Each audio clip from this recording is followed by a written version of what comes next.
అందరికీ. ఇప్పుడు చూస్తుంటే చాలా కెమెరాలు రెడ్ ఆఫ్ చేశారు, అంటే రికార్డింగ్ ఆఫ్ చేశారు. అంటే మీడియాకి ఎవరి స్పీచ్ వైరల్ అవుతాయి, ఏ పాయింట్లు వైరల్ అవుతాయి, అదే ఎవరి పాయింట్లు వైరల్ అవుతాయి, ఏది మనం రికార్డ్ చేయాలనే స్వాతంత్రం ఎలా ఉందో నిర్మాతలకు కూడా మేము ఎవరితో పని చేయాలి, ఎందుకు పని చేయాలి, ఎప్పుడు పని చేయాలి, మేము పెట్టిన డబ్బులకి వస్తే నే పని చేయాలనే స్వాతంత్రం ఉందని చెప్పుకోవడానికే ఈ సమావేశం. Please on your all cameras. Thank you.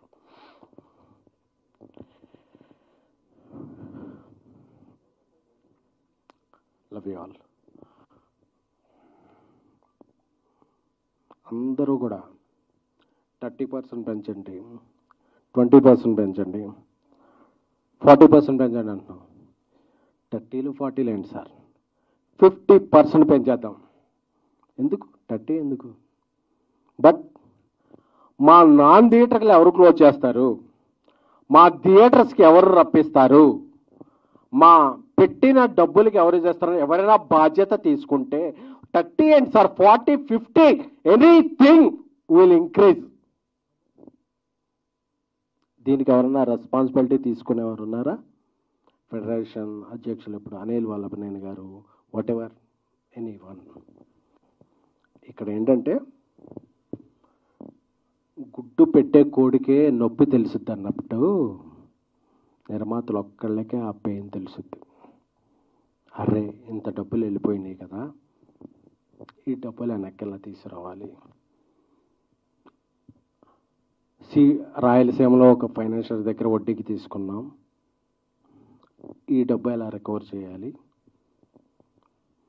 North ఇండియాలో ఒక ఫైనాన్షియల్ దగ్గర అప్పు తీసుకున్నాం, దీనికి ఇంట్రెస్ట్ పడిపోతుంది, మనం సెప్టెంబర్ 25th డేట్ ఇచ్చాం, డేట్కి అవ్వకపోతే మన మీద నోటీస్ వస్తాయి ఇలా అని చెప్పేదండి. బాగున్నప్పుడు అందరం బాగుంటాం. When you're talking about rights, you should understand responsibilities also. 2022లో ప్రొడ్యూసర్ కౌన్సిల్ ఒప్పందం చేసుకున్నప్పుడు నేను అందరికీ అపీల్ చేస్తున్నా, చిన్న నిర్మాతలకి 25% తగ్గించి ఇవ్వండి అని ఫెడరేషన్ చెప్పింది. బట్ ఆ ఫెడరేషన్ రూల్స్ ఎవరో యూనియన్స్ పాటించట్లా. పెద్ద సినిమాకైనా నేను అదే లైట్ మోస్తున్నాను, చిన్న సినిమా కదా అదే లైట్ మోస్తున్నాను అని చెప్పి ఎవరూ తగ్గించాల. ఇప్పుడు సినిమా బిజినెస్ బాగా, thank you brother, cinema business బాగా. సినిమా అంటే నమ్మకం, అలాగే అమ్మకం కూడా. అమ్మాలంటే కొనేవాళ్ళు ఒక రేట్ చెప్తున్నారు, ఈ రేట్లో అందరూ బ్రేక్ ఇన్ అవ్వాలంటే మేము ఈ వేజెస్ ఇచ్చి ఈ హైక్స్ ఇచ్చి వేస్తే వెళ్ళట్లా. సో బిజినెస్ బాగున్నప్పుడు అందరం బాగుందాం అని చెప్పి, అలాగే ఒక తండ్రికి 4 పిల్లలు ఉన్నారు, అందులో 3 మగపిల్లలు, ఒక అమ్మాయి ఆడపిల్ల. అందరికీ బట్టలు బాగోలేదు, ఆడపిల్లకి బట్టలు మంచిగా కుట్టిద్దాం ఎందుకంటే అమ్మాయి బయటికి వెళ్ళొద్దు కాబట్టి అని చెప్పి ప్రొడ్యూసర్స్ కౌన్సిల్ నుంచి అందరూ 2000 రూపాయల వేతనం ఉన్న వాళ్ళందరికీ పెంచుదాం, ఎందుకంటే ఆడపిల్ల ఆమె బయటికి వెళ్ళొద్దు కాబట్టి మంచిగా 2000 రూపాయల వేతనం ఉన్న వాళ్ళకి పెంచుదాం, ఎందుకంటే ఆడపిల్ల మంచిగా ఉంటారని చెప్పి. అంటే 3 మగవాళ్ళు కూడా మాకు సూట్ కుట్టించమంటే ఏడసేస్తాం, సావాలా?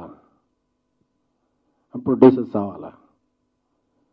పెంచితే అందరికీ పెంచండి, లేకపోతే అంటే ఇంటి బయటికి వెళ్ళి ఆడపిల్లకి మంచి డ్రెస్ కుట్టిద్దాం, మిగతా వాళ్ళని తర్వాత మంచిగా చూసుకుందాం అంటే ఆ ఆడపిల్లతో పాటు మాకు సూట్లు కుట్టించమంటే ప్రొడ్యూసర్స్ కావాలా? ఎందుకంటే ప్రొడ్యూసర్ అవసరం మాట్లాడట్లా. ఏమన్నా మాట్లాడితే 100 కోట్లు సినిమాలు తీసే ప్రొడ్యూసర్లు, బిగ్ స్టార్స్తో తీసే ప్రొడ్యూసర్లు మాట్లాడటం వల్ల ప్రొడ్యూసర్ అంతా క్యాష్ బ్యాక్ అయిపోతుంది. ప్రొడ్యూసర్స్ అంతా క్యాష్ బ్యాక్ కాదు, రైస్ బ్యాక్. మేము అందరికీ డబ్బులు కట్టి అందరికీ డబ్బులు ఇచ్చి చివరికి ఇంటికి వెళ్ళేటప్పుడు జేబులో రూపాయి ఉన్నా లేకపోయినా ప్రొడ్యూసర్ ట్యాగ్ వేశారు కదా మనం ప్రొడ్యూసర్ అని చెప్పి ఒక మేక గాంభీర్యం అంటారు కదా, అది చేసేవాళ్ళే తప్ప ఇయర్లీ 250 ఫిలిమ్స్ రిలీజ్ అయితే 20-30 ఫిలిమ్స్.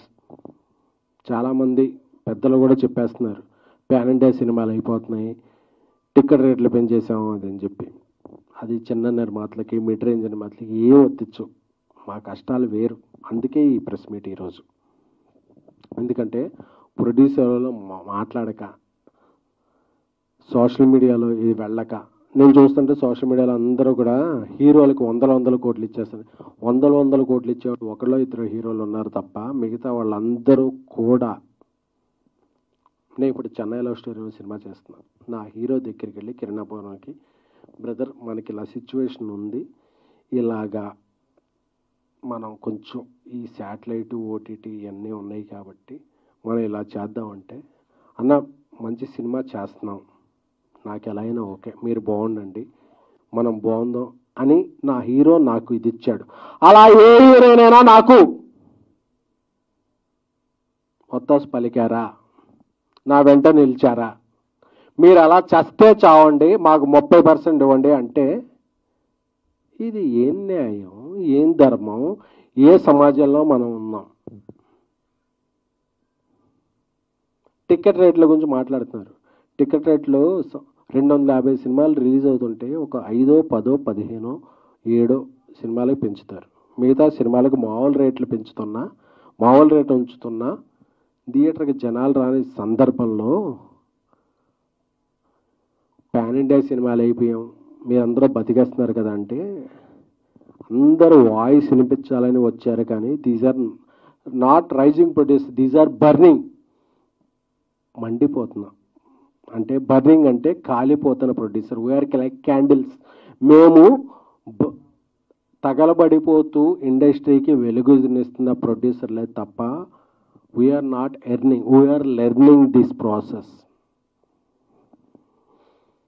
ఇండస్ట్రీ బాగున్నప్పుడు అందరూ బాగుంటారు, ఇండస్ట్రీ బాగున్నప్పుడు ఎవరు బాగోరు.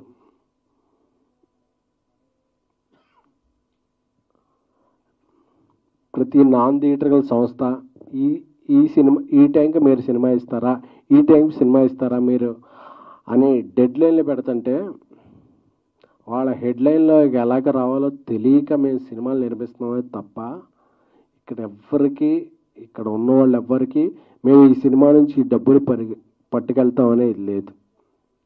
సో అందరూ అర్థం చేసుకోవాల్సింది ఏంటంటే, అందరూ కూడా నేను చూస్తున్నాను, నేను ఒక 2-3 డేస్ నుంచి యూట్యూబ్లో అన్నీ చూసుకుంటూ ఉంటే అందరూ కూడా నిర్మాతలకు ఇదైందండి మా ఇదవుతుంది అని చెప్తున్నారు తప్ప నిర్మాతల తరపున మేము ఉన్నాం అని చెప్పి మాట్లాడారు. ఐఎమ్ రిక్వెస్టింగ్ డైరెక్టర్ అసోసియేషన్ పెద్దలు వీరశంకర్ గారు, మిగతా ఇతర సిబ్బంది కూడా చెప్తున్నాం కూడా, మీకు హెల్త్ ఇన్సూరెన్స్ అంటే మేము నిలబడ్డాం, మీకు సినిమాలంటే మేము ఇన్సూరెన్స్ ఇచ్చాం. సో ఒక తల్లి బిడ్డ ఇదిలాగా నిర్మాతలు దర్శకులు కలిస్తేనే సినిమా పరిశ్రమ. దర్శకుల సంఘం మీరు ఎటువైపు? ఐఎమ్ రిక్వెస్టింగ్ మా అసోసియేషన్, మీరు ఎటువైపు? సో మీరెవ్వరూ కూడా మాకు నిర్మాత ఎలా పోయాడు మాకు సంబంధం లేదు, మీరు తేల్చుకోండి, మాకు ఈ సినిమాలు వద్దు. ఎవరి కోసం నిర్మిస్తున్నాం? ఇది మా ప్యాషన్, నాట్ ఫ్యాషన్. మేము సినిమాలు నిర్మిస్తున్నాం ఎందుకంటే మనందరికీ మనకి తెలిసిన విద్యుదే అని చెప్పి నిర్మిస్తున్నాం. నేను ఒక జర్నలిస్ట్గా, ఒక పిఆర్ఓగా, ఒక ఎగ్జిక్యూటివ్ ప్రొడ్యూసర్గా, ఒక కో ప్రొడ్యూసర్గా, ఒక ప్రొడ్యూసర్గా వచ్చి ఏమవుతుందంటే పెయిన్ తెలుస్తుంది. మనం ఎవరి కోసం సినిమాలు తీస్తున్నాం, మనం ఎవరికో ఇది చేయడానికో నిర్మించట్లా, మన ప్యాషన్ కొద్దీ నిర్మిస్తున్నాం. So I'm requesting all 23 crafts, నలిగిపోతున్న, అరిగిపోతున్న, బాధలో ఉన్న నిర్మాత పక్షం ఎవరు? నిర్మాతలు చెప్తున్నాం కదా, 30% కాదు, 40, 50 వాటెవర్ మీరు చెప్పండి ఒక ప్రైజ్. అది 30, 20 ఇది పర్సంటేజ్ కాదు. ఇక్కడ ఇక్కడ సినిమాకే బిజినెస్ లేదురా స్వామి అంటే మాకు ఇది ఇవ్వాలి అంటే ఇది ఎవరు? సరే, మీరు అలా ఉన్నారు కదా. ఒక అమ్మాయి ఉంది, ఆ అమ్మాయి నలుగురు ప్రేమిస్తున్నారు. మేము ముగ్గురు సిండికేట్ అయిపోయాం, మా ముగ్గురిలో ఉన్న ప్రేమించకపోతే చంపేస్తామని బెదిరించినట్టు ఉంది ఇప్పుడు ఇండస్ట్రీ. మీరు ఒక అమ్మాయికి నాకు ఇండస్ట్రీయా, యూనియనా, నాన్ యూనియనా, నేను నా సృజనాత్మక నా క్రియేటివిటీకి నేను కెమెరా పెడితే నాకు ఎవరు నచ్చితే వాళ్ళని తీసుకుంటా, వాళ్ళతో సినిమా చేసుకుంటా. మీరెవరు స్వామి? మా యూనియన్లోనే తీసుకోవాలి, మా యూనియన్లో 4 ఉండాలి, 7 ఉండాలి, 9 మంది ఉండాలి, వాళ్ళకి ప్రైజ్ ఇవ్వాలి అని చెప్పే విధానం ఎవరిది? అంటే డబ్బు ఖర్చు పెట్టేవాడికి ఆడికి రిటర్న్ ఉందా లేకపోయినా ఏమైనా సరే మాకు రిటర్న్ గిఫ్ట్ ఇవ్వాలనే ఒక ధోరణిలో వెళ్ళిపోతే, కొంతమంది పెద్దలు ఉన్నారు, మీ మీద ఎన్నో పోలీస్ కేసులు ఉంటాయి, కోర్టు కేసులు ఉంటాయి, వాటి నుండి తప్పించుకుంటాకి మీరు ఈ శ్రామికుల్ని కార్మికుల్ని వాడుకుంటున్నారు, రెచ్చగొడుతున్నారు అనేది మా అభిప్రాయం. అందుకే కదా ఇప్పుడు మన ప్రొడ్యూసర్ కౌన్సిల్ అందరూ అనౌన్స్ చేశారు, 2,000 రూపాయల లోపు ఉన్న నిజమైన శ్రామికులకి కార్మికులకి వాళ్ళకి పెంచుదాం అండి ఇంత%, మిగతా వాళ్ళకి ఇండస్ట్రీ కొద్దిగా ప్రోగ్రెస్ అయ్యాక చూద్దామంటే, లేదు అందరికి యూనిఫామ్ అంటే యూనిఫామ్ల గురించి మాట్లాడుతున్నారంటే మీరు మీ